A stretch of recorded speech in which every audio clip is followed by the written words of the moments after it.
PR পদ্ধতিতে এখন fake হয়ে গেছে। এখন এটা নিয়ে আর কথা হচ্ছে না, কারণ এটা জনসম্পৃক্ততা যারা চাচ্ছিল তারা জনসম্পৃক্ততা করতে পারে নাই। আর যে সমস্ত জায়গায় অগ্নিকাণ্ড হচ্ছে, আমি এটা স্বাভাবিক অগ্নিকাণ্ড বলবো না, কারণ একটা আন্তর্জাতিক এয়ারপোর্টে এইভাবে অগ্নিকাণ্ড হওয়ার কোনো সুযোগ নাই।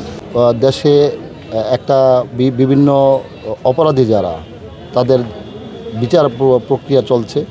সুতরাং এখানে ওই সব প্রক্রিয়াকে বাধাগ্রস্ত করার জন্য, ইলেকশন প্রক্রিয়াকে ব্যাহত করার জন্য এটা একটা তাদের একটা ব্যর্থ চেষ্টা হতে পারে।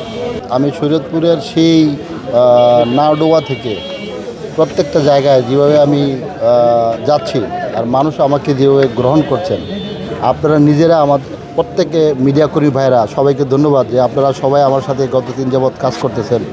আমি এই জন্য কৃতজ্ঞতা প্রকাশ করছি মিডিয়াকর্মী ভাইদের কাছে। আপনারা দেখতে পেয়েছেন আসলে ভালোবাসা কাকে বলে।